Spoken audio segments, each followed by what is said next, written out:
Hi everybody, this is Jordan Shug from the Independent String Program, and today I want to show you a little game you can play to improve your improvisation on piano, mostly in a Baroque style, and I've been doing this a lot lately. It's been really fun and kind of addictive, and so I want to show it to everybody to see if you're interested in this sort of thing too.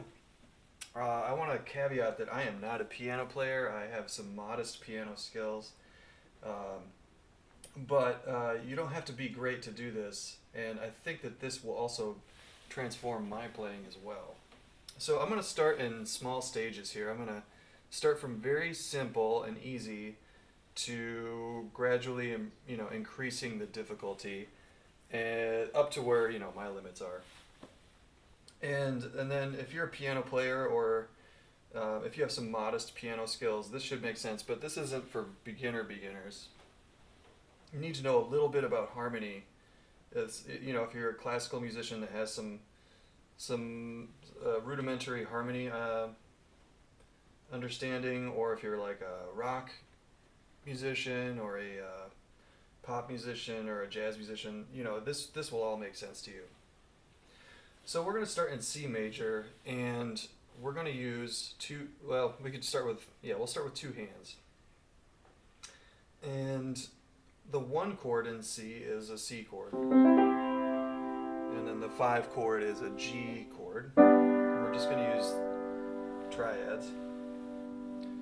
And so in my left hand, I'm going to just play the roots of those chords. And in my right hand, I'm going to play lines that center around those chord tones, like this. So I'll play a measure of C and then a measure of G, and I'll keep going back and forth.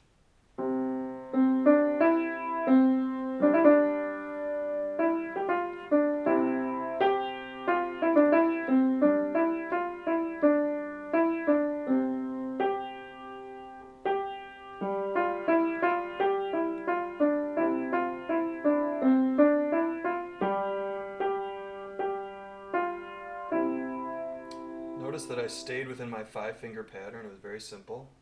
Now we switch hands. So the right hand's going to play the C and the G, and this hand's going to improvise.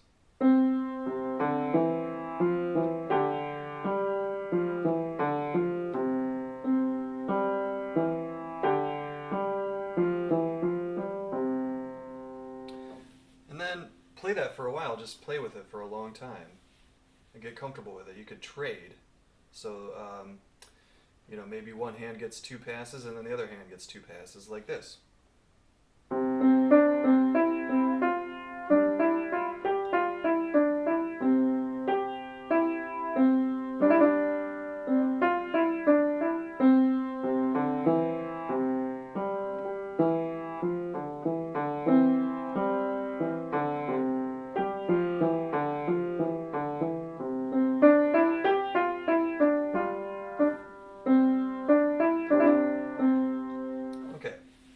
Once you get comfortable with that, you can start to branch out into other areas of the piano, just using 1s and 5s. I'll give an example of that.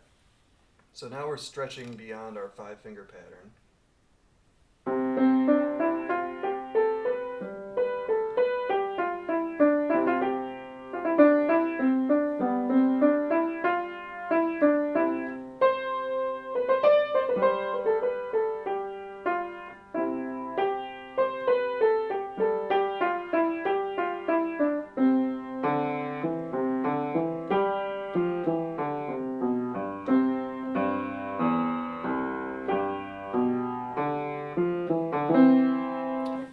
You can kind of play with that for a long time, just doing 1s and 5s.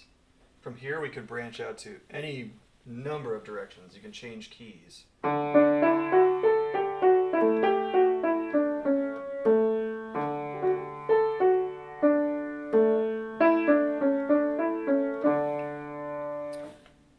Or you could change your major and minor, so you could switch to D minor, let's say.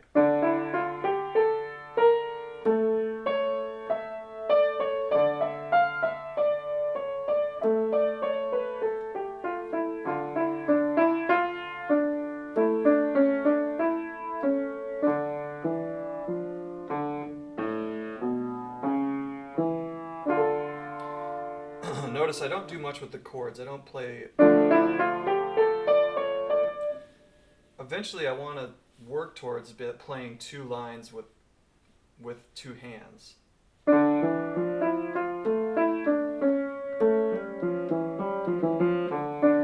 Just kind of like that's what Bach was able to train himself in. Eventually, he was able to do three lines with two hands. But I think the single note line is important because it trains your hands to be independent. So nothing is comping for one another. Okay, now from here, so we talked about major, we talked about minor. Now with minor, you have to know your harmonic, melodic minor scales because you have that A7. And then you could play the harmonic minor.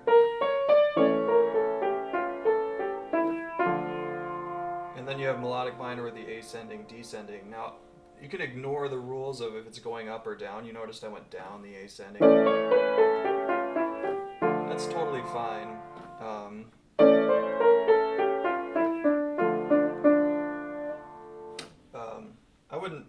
I wouldn't worry about the rules too much at all, actually.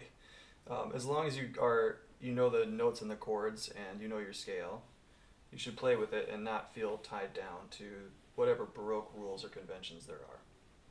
Okay, from here you could take a simple song like La Folia and start working on it. So La Folia has this chord progression that's basically 8 measures long, but has a cadence a second time through, so it's kind of like 16 measures.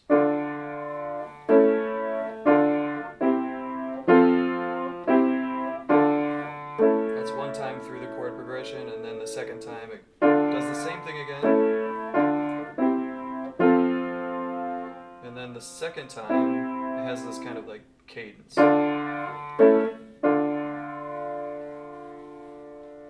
So I'm going to demonstrate that. So here's La Folia.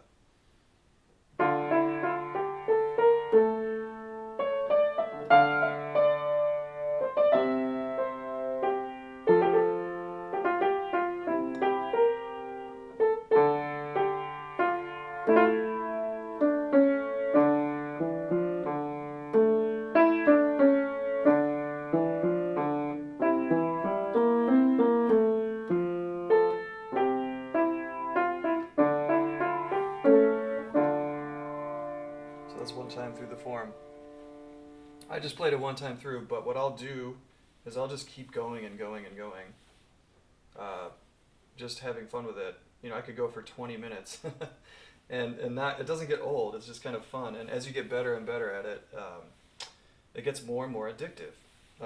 And I can see some of the ties to what the Baroque musicians were doing at the time that were improvising. We're not talking about playing a melody and putting embellishments on it. We're actually making new melodies. I've also been toying around with the first bit of Bach's D minor double violin concerto.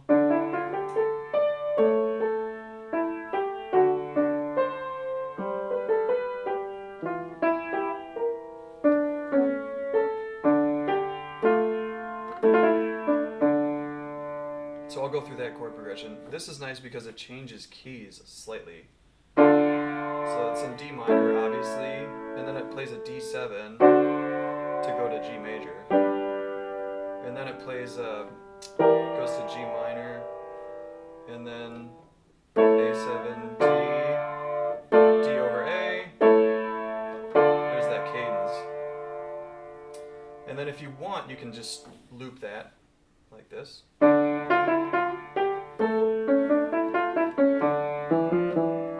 Oh wait, I'm playing the Folia.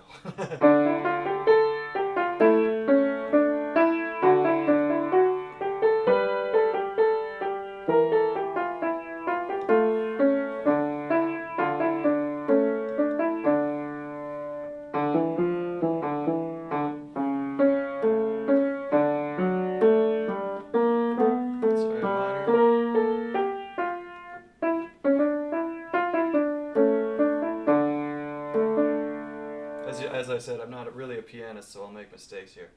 And then if you want to, you can go up to the 5 key, which he does right away. and plays the same chord progression in the key of A minor, which is, I guess it's like a fugal thing that our sonata form does that. So it sounds like this. So here's the original key.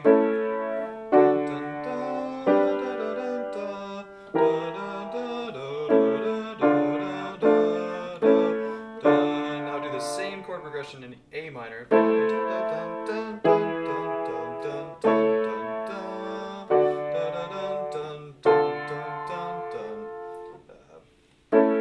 Sorry, I messed it up.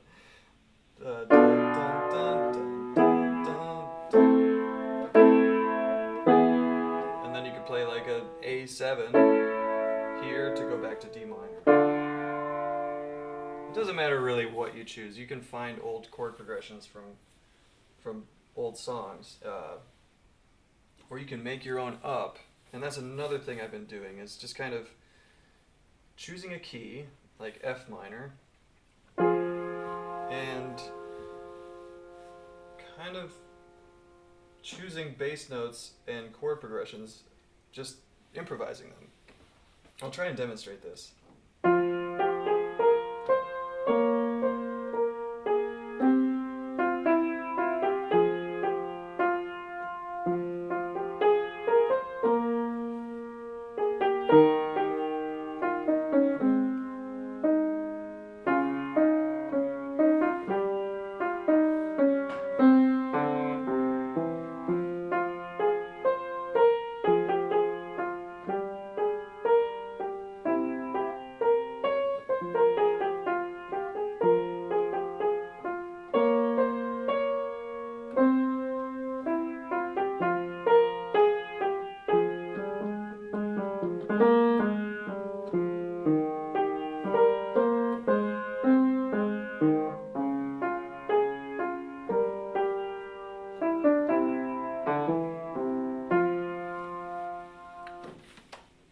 Anyway, I hope you've enjoyed this little video on Baroque improvisation. I hope this gives you ideas for yourself, and I hope you enjoy playing some piano and improvising over chords. You can start, like I said, with 1s and 5s and then develop from there. But make it just easy enough so that you can keep going and going and going, and eventually your skills at this get better and better and better. Hope you enjoyed. Thanks.